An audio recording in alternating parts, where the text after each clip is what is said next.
Hello there, everybody, and a very serious hashtag good afternoons to you all. That's right, you've not seen us in ages because they do 100 stories in the morning now, and we are rather redundant come 3 o'clock. We're going to keep it brisk, we're going to keep it breezy, we're going to keep it straight into all your orifices today because what is it, like 4:30? And I'm on holiday as of tomorrow, so I ain't hanging around any longer than I need to. My name is Adam Clery, I'm joined of course by Adam Nicholas. Hello, I'm Adam Nicholas. And we have lots of WWE after news for you, including the lineup of Clash of Champions, maybe. Ooh, and WWE fans were denied an appearance by a legend after their recent cancelled shows. The first information about 2K20, that video game we all like because we're bad nerds. Absolutely. And WWE are trying to take the custody, not the custard, the custody of Dominic, Rey Mysterio's son. But first, there is news on a long-awaited return to the ring for a former WWE champion. I really hope, if you're blind and you're watching this, I've done huge air quotes for that because I think they could have heard them. That is technically true, yeah.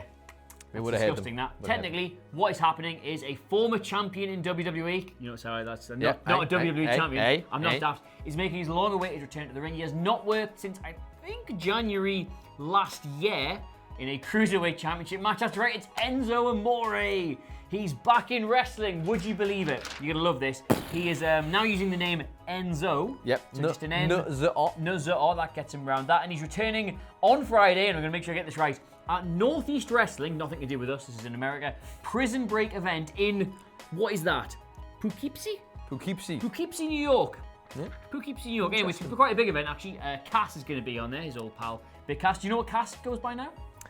I do, but let's pretend I don't. Kaz. I don't. Kaz XL. Kaz I think XL. it's cute because Enzo has got N, little case N, capital Z, little case O, but Kaz has got big C, lowercase a, capital Z. So if it was Tetris, you could flip Enzo around and you could slot him right in Kaz's name. Anyway, he's going to be wrestling. Right in Kaz. He's going to be wrestling Brian Pillman Jr. Oh, is that? Back at your just phone. Yeah, I would watch that. Would you?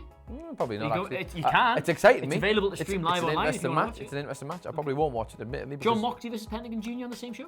Now I'm in. Yeah, now I'm in. See, it's quite good. He's been doing an interview. He's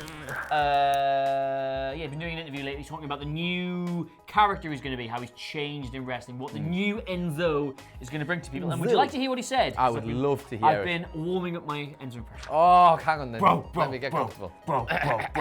You're going to see a wrestling match this Friday, unlike the Enzo you were used to seeing, he said. This is good. I am reinventing myself, bro. I'm rising from the ashes, and you start to find out this Friday that the only thing real in the businesses are money, the miles, and me.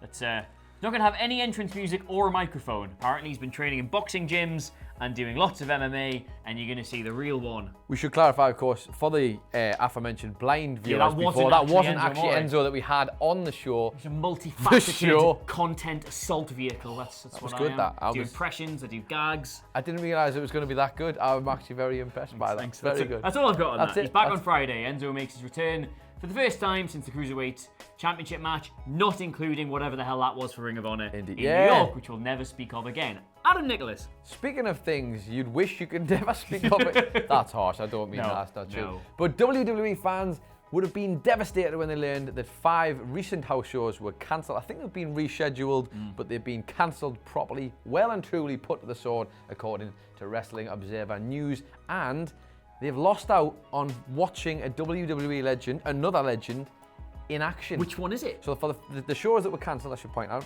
were, and I will apologise in advance for butchering all of your cities and places, Bossier City in Los Angeles, Lafayette, Alabama, Mobile, Alabama, Bangor in Maine, and Portland also in Maine. Now those first 2 shows were going to be treated to the presence of not only WWE legend, the Big Red Machine Kane, but also, coincidentally, who was also there at the same time, was the mayor of Knox County, Glenn Jacobs. No way, what a coincidence. Both on the show, both billed to appear on the show, but sadly, kiboshed, the whole thing has been dropped and will not be happening, sadly. Have they said why? They have said nothing. Nothing, they just said it's off. WWE have been doing this recently because they've been rescheduling Raw house shows because of certain commitments. I think sometimes they need the stars to be on SmackDown as well, especially when the wildcard rule was happening. But yeah, this is I mean, it's a massive shame for anybody who hasn't seen Kane and really thought they might get... Oh, Glenn Jacobs, of course. Although you can still see Glenn Jacobs. He has been doing things only in the media. between the office hours of 9 and 5. 9 and 5, of course. Yeah, otherwise, you wouldn't want to drag it to hell or anything. That means Kane's back on the working circuit. I mean, we knew he was Or trying to be. We haven't... He was getting used to these big shows because... Yeah. As well as the big show, he's a big attraction. Part of the nostalgia factor they like to bring out on these big events. Well, the last time we saw him was obviously Crown Jewel, I believe. And that was fantastic, wasn't it? Funnily enough, Glenn Jacobs also appeared on that show for about 15 seconds while the referee was putting the mask back on Kane. Good friends, I believe. Either way, would you be... Have you seen Kane live before?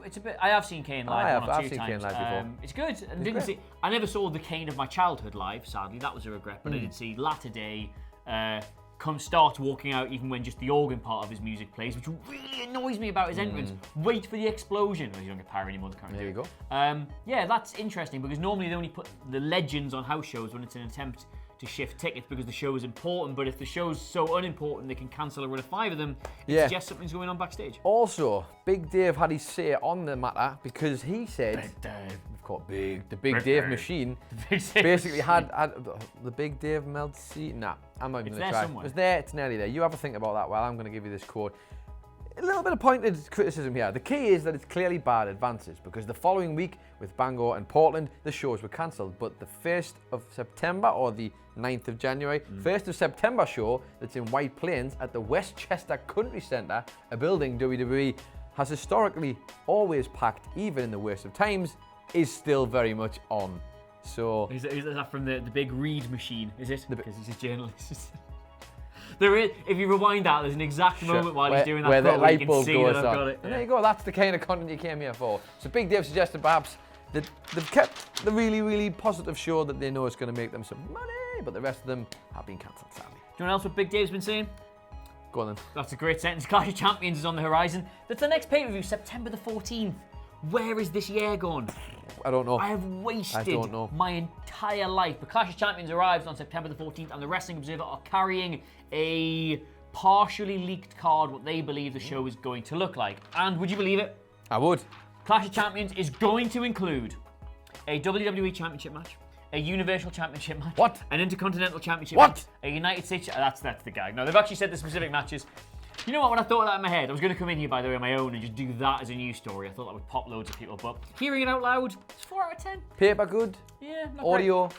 Okay. Not so good. Anyway, Seth Rollins versus Braun Strowman for the Universal Championship. Interesting, okay. Bit of a disappointing one, that for me, because obviously having overcome the challenge of Brock, who is a physically superior adversary, I would have liked him to now work with... Because he beat Brock at WrestleMania and then went on to Styles. I was like, great great little transition. Show his facets as a champion. But Braun is more of the same, isn't it? He's going to get battered and bruised and he's got to find a way to win. There was the tease though, wasn't there? There was the tease, Braun making the save the other night and then just giving him a little glance as to say, yeah, I'm still here. I would like to see Andrade. I would really like to see Andrade in that. I think a lot of people would like to see Andrade. WWE Championship, Kofi Kingston versus Randy Orton in a rematch. Good.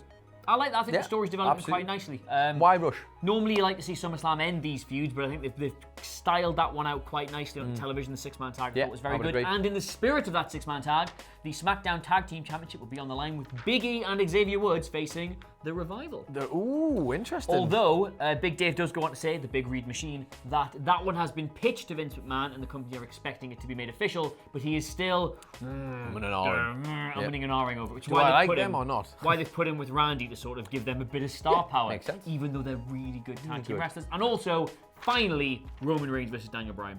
Well, I mean, what a terrible match, yeah? I know. God. Does that imply to you that Bryan's going to get revealed as the forklift thingy? It's hard to read into this because with these leaks, you never know whether they've leaked them out on purpose as a misdirection or whether we've getting a little glimpse just gone for ahead of the... Yeah, who knows? Yeah. Either way, I would like to see that match very much. Shaping up to be a strong card, that. At the minute, I wouldn't say those matches are any weaker than what we got at SummerSlam. No, absolutely In fact, not. The inclusion of a tag team championship match is an improvement, and the inclusion of Reigns versus Bryan is indeed an improvement. And these were all things that you, of course, mentioned in your video about things that we didn't get at SummerSlam. People hated that. I feel really... What is he? He's complaining that... What's he whinging about now? Shows are too long. But here's a load of stuff they could have had on. That wasn't the point. It was just interesting, I thought. Anyway, what you got? What's the last one? Well, I could tell you. But... I was going to say, I could show you, but he's not here. So, ladies and gentlemen, Dominic Gutierrez. Oh, come on, don't run away. Is he not doing it? Nah. He's shy, isn't he? He's got his ladder there somewhere. Dominic, yes, Rey Mysterio's son. Apparently, WWE are very interested in signing him. This is according again to our good friend Big Dave, because basically it's Rey Mysterio's son. Why wouldn't you want to sign him? They obviously have previous. He was part of that famous ladder match at SummerSlam, of course, with Eddie. And Vicky? Yeah. And all them memories. And all this stuff. Because, of course, having a ladder match for the custody of somebody's... I just want to say, like, if anybody's watched that and thought, I took a second to respond there because I couldn't remember the answer, I was actually thinking about how, Dominic's got like 1.5 foot on Rey Mysterio, so it's quite a weird... 1.5 foot is being generous. Being generous. It's but like... that's not what I was thinking about, right? I was like, oh, it's fine. Like, you sometimes get, like, people who don't really like their parents. And then I remembered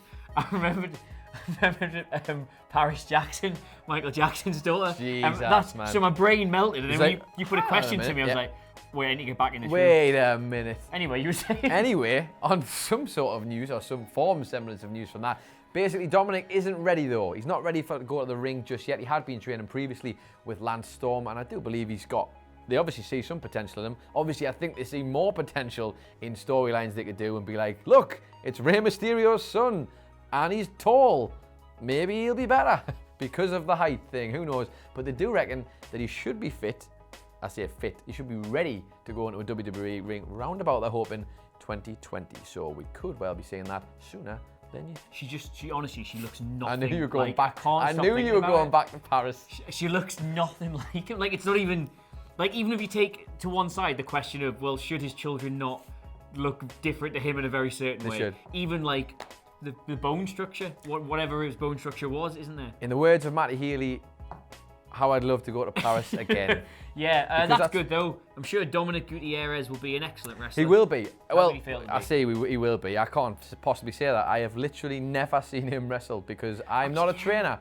And just because he's Rey Mysterio's son, doesn't necessarily mean he's going to be good. I'm sitting here. My dad played professional football and I'm absolutely rubbish. So, oh yeah, I'm sure he will. That's the psychological part of my brain wanting to project the idea that you can follow in your father's footsteps. Let's move on. Let's move on with that one. 2K20's coming out, the wrestling game. It's all right. It's all right. I think I've got. Nobody wants to be part of football anyway. I've got a couple of passes in my locker, but that's about it. I've seen you score a few pairs. You've seen me miss a couple of I wasn't going to bring it up. But 2K20 comes out, the wresting video game from 2K. It's the main wrestling video game. It's the only one we get. Yes, we know it's not SmackDown, here comes the Fiend. But what has been ever since that drop now to entice you into buying it, to make you forget about how critically ropey all the previous games are and how there's lots of usual bugs in it and whatnot. They're not greatly critically received, but they are still the premier wrestling video games. Just realised that we might still want to get back in with 2K at some point, so I'm just going to rewind that bit as quickly as I can. They are offering us, as ever, some tempting DLC to bring in those pre-orders. Interesting. Now, they've done this in the past. It's usually unlockable figures. I remember one year, didn't we get the Terminator in it? Yes. Because they had that because Triple H did a really good entrance that made lots of sense. Well, they kind of got their finger on the pulse with this one a bit because they're striking while the iron's hot. I can see it in your eyes already. Yeah, he doesn't know what these ones are. I don't know what they are. I'm going in blind here. What's right now? Much like our viewers at home. Right now, the hottest property. I enjoyed that joke, by the way. What's currently the hottest thing in WWE right now, this week, would you say? Coming off the back of the weekend. The hottest? There's a lot of hot things. The thing that's really getting everybody going. Why is my mind going blank here? It's the Fiend. It's Bray Wyatt, the Fiend. Of course it is. Thinking of Paris Jackson again. You can download and play as Paris Jackson. Paris? Paris? It's at 4:30 this. Paris Jackson. So the initial pack of pre-order bonuses is going to be Fiend themed. I was convinced I get that wrong. Okay. And you will get in the pre-order the Fiend version of Bray Wyatt, which implies to me that he's going to be normal. He will be wrestling as regular Bray Wyatt at some point. The presenter Bray Wyatt. Interesting. But there will be other spooky creations that they've made for it, including, buckle up, Frankenstrowman. Oh, I want to get off already. Yep. Wicked Aleister Black. What? Unleashed Apex Predator Randy Orton. Twisted Nikki Cross. And this is the best. I swear to God, I'm not making this up, right? Hang on, no, just before this one, they've gone for Twisted Nikki Cross, who I appreciate was NXT's Twisted Sister or Sanity's Twisted Sister, but also you've got a wrestler whose literal move is the Twisted Bliss. Who's a friend? Who's a friend? Yeah, but anyway, I'm applying logic to this. None of it compares. Come on then. To Fed Up Sheamus. I'm not even making that up. Fed Up Sheamus. Yep. Yeah, all yours for what Is his hair just down and he's like sighing for the whole thing? Honestly, I don't know. You also get, there's going to be a game mode where you play as Finn Balor trying to resist the lure of joining the Fiend and all kinds of other fun stuff going in there, horror-themed creations. It's all going to be very, all that stuff. But yeah, Fed Up Sheamus, yours for the pre-order price of presumably $50 to $60. He's just doing the Charlie Brown walk off. Yeah, and speaking of Fed Up, that's probably you right now. That's literally all we've got for you today. We'd save the Twitter questions for the boys in the morning. So if you want to submit one at What Culture WWE, feel free to ask them why, in their opinion, they're not as handsome as me and Nicholas. Oh, good question. They'll take that one in a stride, I imagine. They'll definitely include it. That's what I would feels like a good question. Yeah, in the meantime, though, let's know what you think of all these news stories, especially Fed Up Sheamus, in the comments below. And don't forget to like, share, and Paris Jackson. In the meantime, though, I've been joined by Adam Nicholas. Say goodbye, Adam Nicholas. Goodbye, Adam Nicholas. Where can they get you on Twitter, by the way? They can get me at Adam Clery. They can find me Clery. And I'm, of course, it's Adam Nicholas. Thank you so much, though, for giving us your time, your love, and your, crucially, attention. We will see you soon. But goodbye, you won't see us, our friends who are actually in the not me for a while. There you go. I'm away. Where you off to? Yeah, I'm away. Go to the Cliff House in Wales. Like that. Good. Yeah, get us on Instagram for that. Bye. Bye then.